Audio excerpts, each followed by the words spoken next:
Hi, Internet peoples! So, I thought that this week we would talk a little bit about Thread of Magic because this week's been a very hectic week. Some personal things going on this week, had some medical issues go on this week, so I have not gotten a single word down on paper for Hook. At all whatsoever. I'm trying to work on an outline for Hook, but I haven't gotten anything done this week. Sometimes that happens. Sometimes life gets in the way of what you're trying to do, and I think sometimes you have to kind of bounce back from that, and say, okay, well, tomorrow's a new day, next week's a new week, and we'll try again because, as adult humans, we have other responsibilities most of the time other than writing, even though, what we would like to do most of the time is just write and be left alone to write. But a lot of times that's not what goes on, right? We have jobs and kids and bills to pay, and it just happens. And it's okay. I think sometimes we as writers beat ourselves up a lot over, I didn't get anything written this week, I didn't get anything edited this week, I was not productive this week. And we kind of base whether we're not being productive on whether or not we got any words down on the paper a lot of times, right?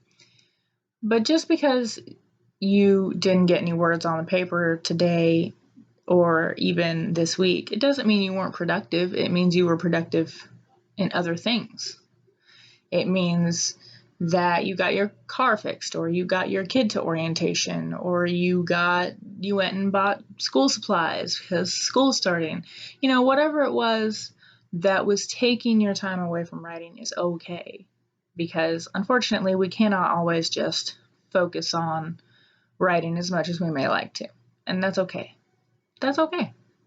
And it took me a long time as a writer to realize that that is okay. Sometimes writing does have to take a backseat to adult responsibilities.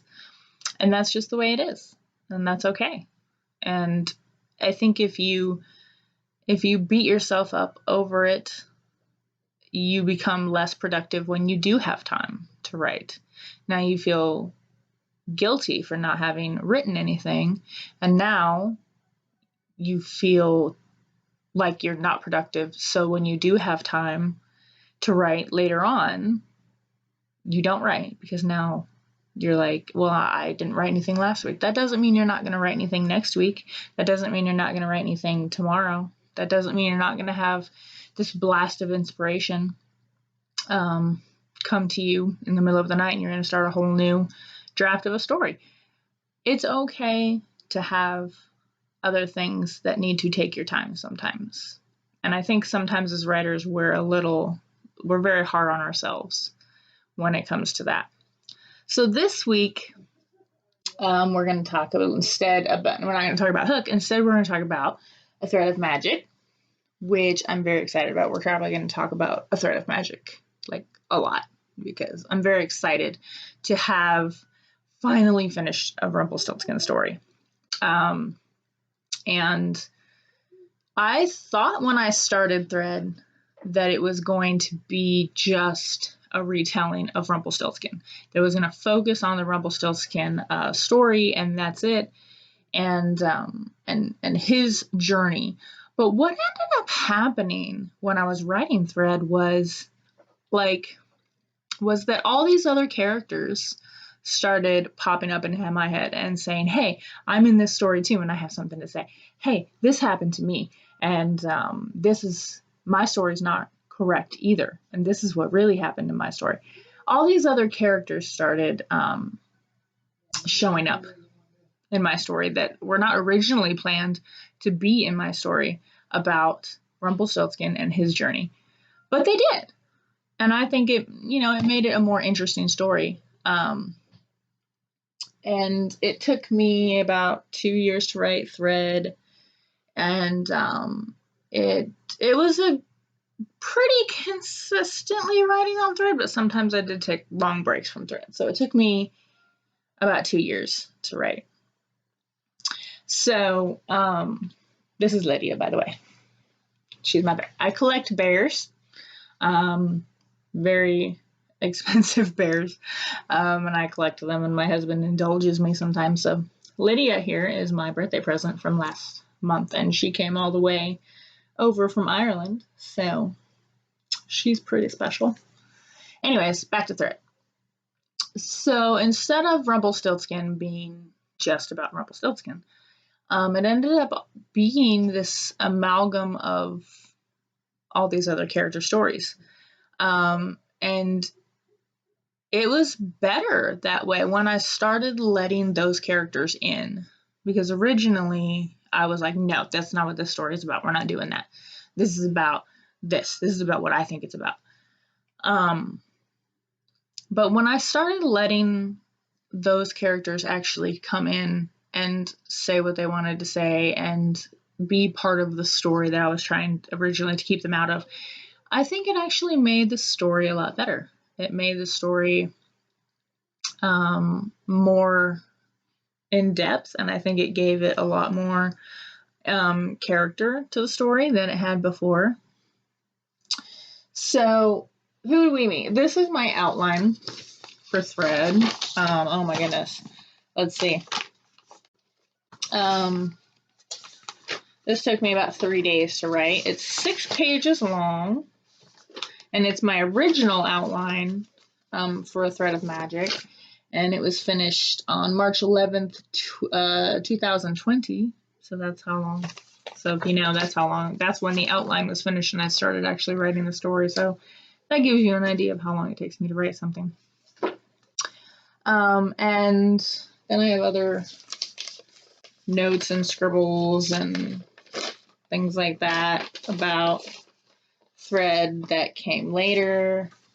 And then I also have stuff in here, which was my writing notebook here and what was going to go on. I know it looks like serial killer scribbles, but these are other characters that you're going to meet in Thread. You're going to meet Cinderella, you're going to meet Snow White, you're going to meet Rapunzel, you're going to meet Red Riding Hood, all these other characters that are part of the Grimm's fairy tales. You're going to meet all of them, all the ones that I could fit into one story anyway. And I think they all end up being pretty good characters and pretty interesting characters. And just like for Rumpelstiltskin, I always knew that I was going to write Rumpelstiltskin that his story was not correct, that the story that the Grimm's brothers wrote down was not the correct story, and that this is what really happened to Rumpelstiltskin. But I did not know when I started it that it was going to be this collection of other stories that are in the Grimm's fairy tales that also are going to come into the story and say, my story is not right either, and this is what really happened. So it's really interesting. I have this quote from Snow White, who you're going to meet. She's a very important character in A Thread of Magic. Scarlet, who's my heroine in A Thread of Magic, ends up learning a lot from Snow White and learning that she is strong enough to do what she needs to do. She is strong enough to survive in this world and flourish in this world that she's not familiar with. And that sometimes love means being brave, and being brave enough to love that person, and being brave enough to let that person love you back.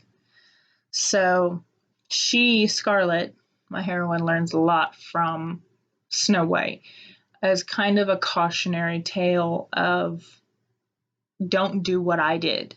As far as Snow White goes, it was a lot of don't do what I did, because this is what happened. This is the real story. And if you do what I did, you're going to regret it. For example, Snow White says in The Thread of Magic, she says to Scarlet, "Why is it so surprising to you, Scarlet? Romeo drank poison when he thought Juliet was lost to him. I ate an apple." So that's one of the characters that's going to be in Thread when Thread comes out. You're also going to meet Red Riding Hood, who's very important. Her name is Sienna in my story.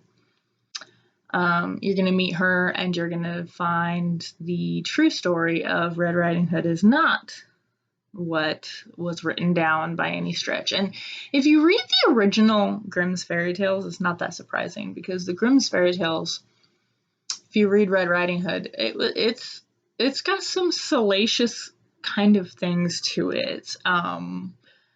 There's some parts in the ones that I read from the Grimm's fairy tale where the wolf is trying to convince Red Riding Hood to get into bed with him.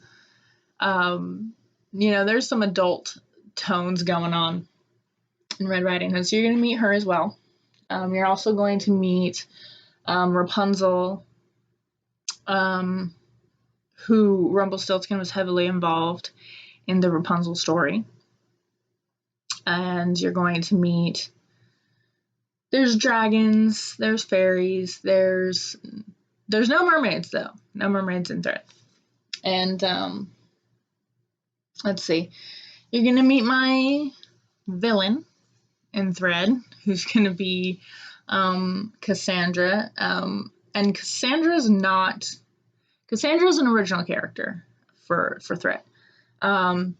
Cassandra is not somebody who is featured in the Grimm's fairy tales as a character, or she doesn't have a story. So she was an original character that originally I kind of had her modeled after somebody, but then she ended up taking her own form and taking her own legacy a little bit and her own story a little bit, and saying, this is what actually happened in my story. So she is an original character, like Scarlet is an original character. And so basically A Thread of Magic is about a woman who is, she is a down on her luck kind of she's a pastry chef. She works at a bakery, and her life's not going so great. Her father has a drinking problem. Her father is her only living family, and she's trying to support herself and her father. And she's got some issues with her boss at the bakery, and she's got financial issues. But with all of these issues, which a lot of them are caused by the people in her life that she's forced to deal with, a lot of these issues are not caused by her, but she has to deal with these issues, right? So she is she's the strong one. She's the strong person. She's the person that everybody else goes to fix their problems.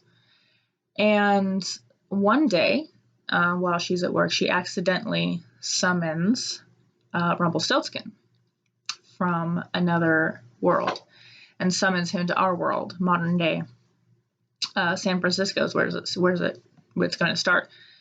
And she doesn't mean to summon him, but he is under a curse. And because the miller's daughter guessed his name, now he's under this curse. Anybody who calls his name can summon him. And not only can they summon him, they can force him to use his magic to fulfill their wishes. So she accidentally summons him. But their relationship becomes kind of this thing where he is not used to anybody not wanting something from him. Okay, so they summon him, they want something from him. They want, and the idea is that he has to grant them 3 wishes. Until he grants them 3 wishes, he can't return home to his world.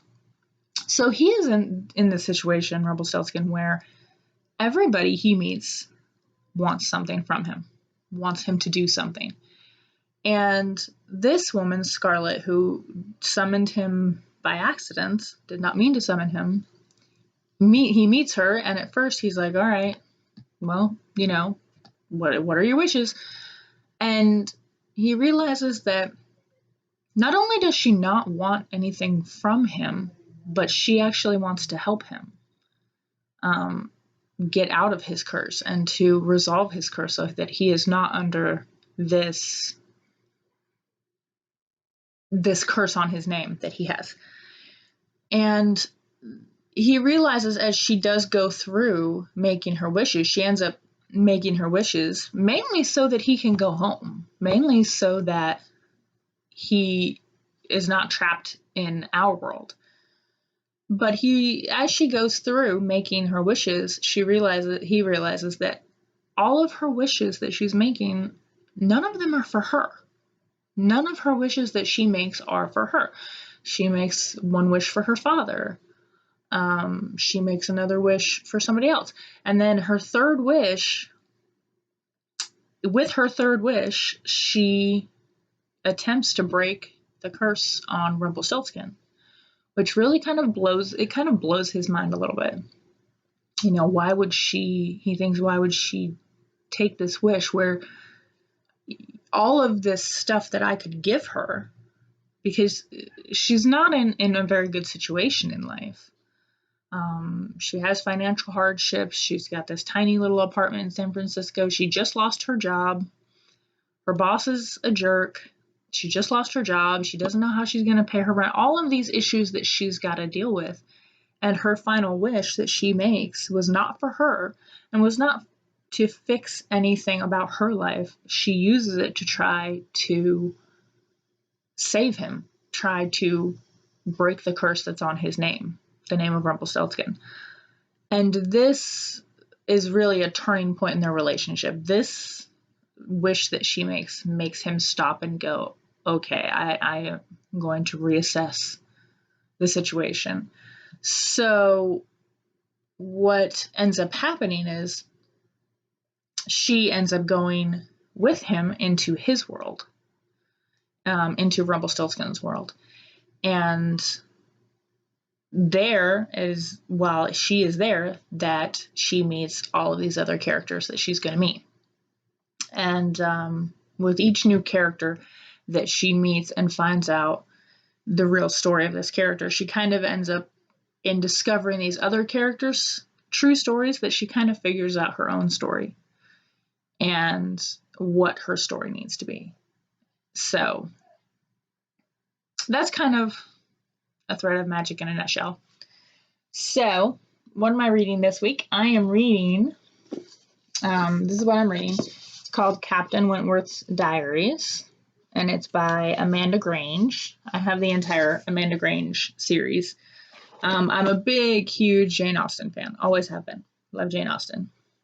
But, sometimes, when you read it so many times, you've read the story so many times, as much as you love it, you're like, I want something different. I want something with a little bit different kind of spin on it. The Amanda Grange stories are really great for that. These are the same story, and it's kind of told in the same fashion, and a lot of they use the same language that Jane Austen uses to tell the story from the male protagonist's perspective. This is a retelling of Persuasion, which is told from the POV originally of Anne Elliot, and this is told from Captain Wentworth's POV, and from his perspective, what happened for him. And you find out a lot because Jane Austen, if you've read Jane Austen, if the male love interest is not in the story, you really don't know what they're doing. They're just kind of gone. You don't know, and she makes no assumptions most of the time about what they're doing or what's happening to them. They're not here right now. And so it's very interesting to find out, or at least from this author's perspective, to find out what was happening to this character while he wasn't in the story, and what were his thoughts and what were his driving ambitions in the story. So that's what I'm reading this week. I highly recommend anything by Amanda Grange. I love her entire series. Right now I'm going through the entire retelling series. There's Captain Wentworth's Diaries, obviously. There's Henry Tilney's Diaries from Northanger Abbey. There's Mr. Darcy's Diaries from Pride and Prejudice.